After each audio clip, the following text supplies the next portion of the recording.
प्यारे बच्चों, स्वागत है आप सभी का एक नई क्लास में।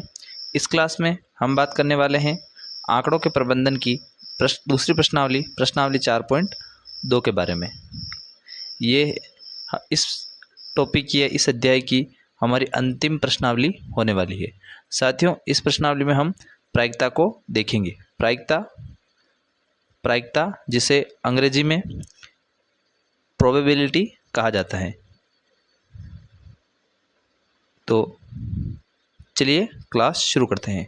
साथियों, क्लास शुरू करने से पहले एक महत्वपूर्ण सूचना, अगर आप लोगों ने अभी तक हमारा व्हाट्सएप और इंस्टा चैनल फॉलो नहीं किया है तो डिस्क्रिप्शन बॉक्स में लिंक है, आप वहां से जाकर उसको फॉलो कर लें। और साथियों, इस क्लास की ऑफिशियली इंस्टा आईडी भी है, तो आप उसे भी ज़रूर फॉलो करें। चलिए क्लास को शुरू करते हैं। पहला प्रश्न, इन प्रयोगों में आप जो परिणाम देख सकते हैं उन्हें लिखिए।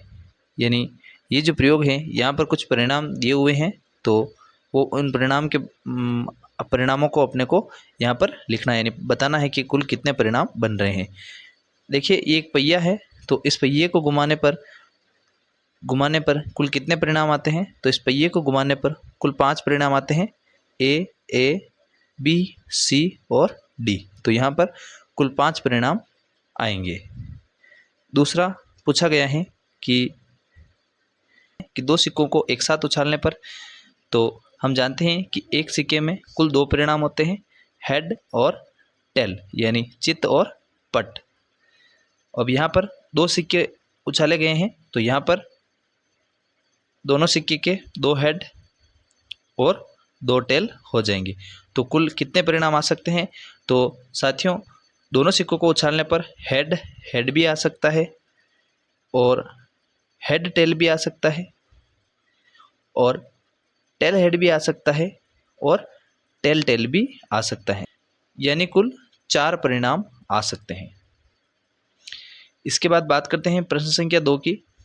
तो जब एक पासे को फेंका जाता है तब निम्नलिखित में प्रत्येक घटना से प्राप्त होने वाले परिणामों को लिखिए। यानी जब एक पासे को उछाला जाता है तो कुल कितने परिणाम आ सकते हैं। यहाँ पर सबसे पहले हम समझ लेते हैं कि एक पासे में कुल 6 परिणाम होते हैं। एक पासे में कुल 6 परिणाम होते हैं। अब यहाँ पर पूछा गया है कि एक अभाज्य संख्या, तो यहाँ पर एक अभाज्य संख्या आने की, यानी 1 से लगाकर कुल 6 परिणाम है, तो 1 से लगाकर 6 तक की गिनती में कुल कितनी अभाज्य संख्या हो जाएंगी? 2, 3 और 5। अब ये कुल 3 परिणाम है, तो यहाँ पर हम लिख देंगे कि अभाज्य संख्या प्राप्त होने वाले परिणाम 2, 3 और 5 हैं, यानी कुल 3 परिणाम हो जाएंगे। अब दूसरा पूछा गया है कि एक अभाज्य संख्या नहीं, यानी एक अभाज्य संख्या नहीं आने के कुल परिणाम कितने हो जाएंगे? तो एक तो 1 है, जो एक ना तो भाज्य है ना अभाज्य है, तो इसको हम 1 मानेंगे क्योंकि अभाज्य नहीं है। 4 और 6, तो कुल 3 परिणाम इसके हो जाएंगे। इसके बाद पूछा गया है कि 5 से बड़ी एक संख्या आने की। तो हम जानते हैं कि 5 से में कुल 6 परिणाम हैं और 5 से बड़ी सिर्फ 6 आते हैं, यानी सिर्फ एक डिजिट की संख्या आती है। तो यहाँ पर हम लिख सकते हैं कि 5 से बड़ी एक संख्या प्राप्त होने वाले परिणाम 6 हैं, यानी एक संख्या प्राप्त होती है, और वो भी कौन सी संख्या प्राप्त होती है? तो 6। इसके बाद दूसरे के बी वाले में पूछा गया है कि 5 से बड़ी एक संख्या नहीं, यानी 5 से बड़ी संख्या प्राप्त नहीं होने के परिणाम, यानी 5 से बड़ी एक संख्या नहीं आने के परिणाम क्या हो जाएंगे? तो 5 से एक संख्या बड़ी नहीं आने के परिणाम, तो यहाँ पर 5 से एक संख्या बड़ी नहीं आएगी, तो वो कौन कौन सी नहीं आएगी? एक तो 4, 3, 2, 1 और स्वयं 5, यानी कुल 5 परिणाम हो जाएंगे, यानी 1, 2, 3, 4 और 5। अब बात कर लेते हैं प्रश्न संख्या 3 की। तो यहाँ पर कहा गया है ज्ञात कीजिए। तो यहाँ पर कहा गया है कि प्रश्न संख्या 1 के ए में सूचक के डी पर रुकने की प्रायिकता, यानी यहाँ प्रश्न संख्या 1 में एक सूचक बनाया गया है, ये इस प्रकार से। अब ये कह रहा है कि ये जो सूचक है इसकी डी पर रुकने की क्या प्रायिकता हो जाएगी? तो यहाँ पर डी सिर्फ एक परिणाम है, डी सिर्फ सिंगल में एक परिणाम हो गया, और उस सूचक में कुल 5 परिणाम है, तो यहाँ पर कुल 5 परिणाम है, 2 बार ए, बी, सी और डी, यानी कुल परिणाम कितने हो गए 5, और संभावित परिणाम कितने हो गए 1, तो उसकी प्रायिकता क्या हो जाएगी 1/5, यानी संभावित परिणाम बटेवा कुल परिणाम। इसके बाद तीसरे के बी में अच्छी प्रकार से एक फेंटी हुई 52 ताशों की एक गड्डी में से एक इक्का प्राप्त करने की प्रायिकता। हम जानते हैं कि 52 पत्तों की एक गड्डी में कुल 4 इक्के होते हैं। कितने इक्के होते हैं 4। तो यहाँ पर उस इक्के का नाम नहीं दे रखा है, यानी यहाँ पर कुल सिर्फ ये पूछा गया कि एक इक्का आने की प्रायिकता, यानी कुल 4 इक्के हो जाएंगे। कुल कितने इक्के हो जाएंगे 4, यानी यह प्रायिकता हो जाएगी संभावित परिणाम बटेवा कुल परिणाम, यानी 4/52। तो यहाँ पर 4 के पहाड़े से 52 कट जाएंगे, तो 4 एक बार और 52 13 बार, यानी 1/13 इसकी प्रायिकता आ जाएगी। अब यहाँ पर सी में पूछा गया है कि एक लाल सेब प्राप्त करने की प्रायिकता। तो यहाँ पर कुछ इस प्रकार से एक थैले में कुछ सेब रखे हुए हैं, तो यहाँ पर green, red, red, red, green, red और ग्रीन, इस प्रकार से। तो यहाँ पर इसने ये पूछा है कि एक लाल सेब प्राप्त करने की प्रायिकता क्या हो जाएगी। तो अपने को ये देखना है कि इस थैले के अंदर कुल कितने रेड सेब हैं। तो 1 2 3 4, तो यहाँ पर कुल 4 रेड सेब दे रखे हैं, और कुल परिणाम यानी कुल सेब कितने हैं, तो कुल सेब 3 और 3 6 और 1 7, यानी 7 तो कुल परिणाम हो गया, यानी कुल परिणाम कितना हो जाएगा 7, और संभावित परिणाम कितने हैं 4। तो इसकी प्रायिकता क्या हो जाएगी 4/7 इसकी प्रायिकता हो जाएगी। अब इसी प्रकार से चौथे प्रश्न में पूछा गया है कि 10 पृथक पर्चियों पर 1 से 10 तक संख्याएं लिखी हुई हैं।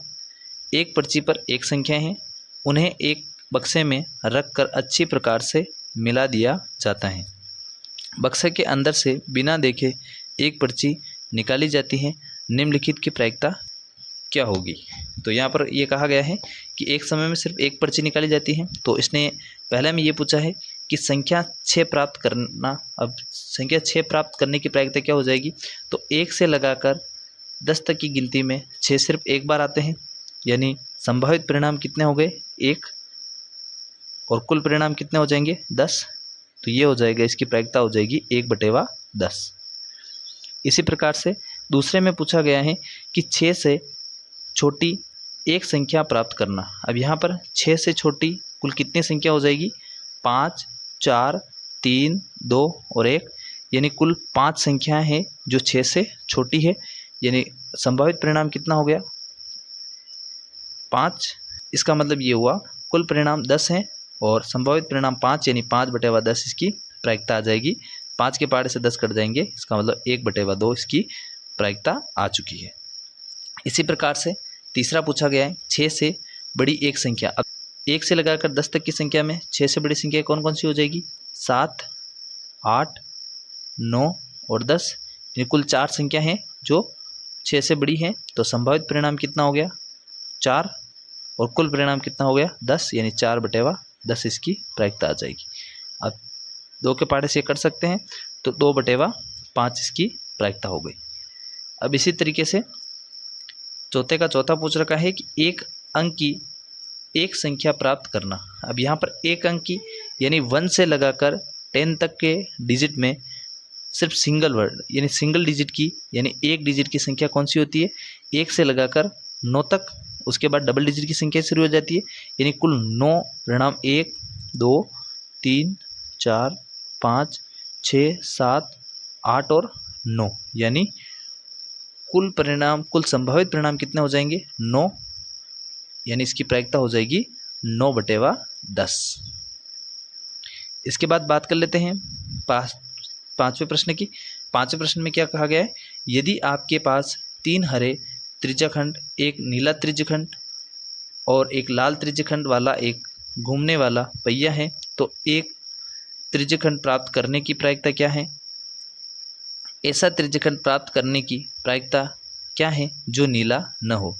तो सबसे पहले इसने ये कहा है कि एक त्रिज्याखंड प्राप्त करने की प्रायिकता, तो यहाँ पर सिर्फ एक त्रिज्याखंड प्राप्त करने की प्रायिकता है, तो कुल परिणाम हो जाएगा 3 हरे, 1 नीला और 1 लाल, यानी 3 + 1 + 1, यानी कुल परिणाम हो गया 5।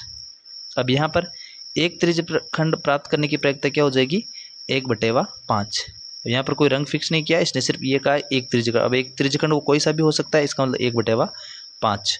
इसके बाद में इसने ये कहा है कि ऐसा त्रिज्यखंड प्राप्त करने की प्रायिकता क्या है जो नीला न हो। अब यहाँ पर नीला सिर्फ 1 दे रखा है।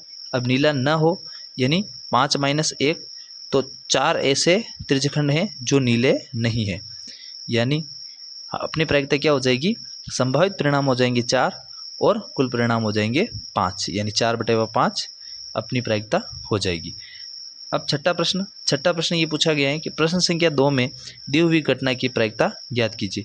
यानी इस प्रश्न संख्या 2 के अंदर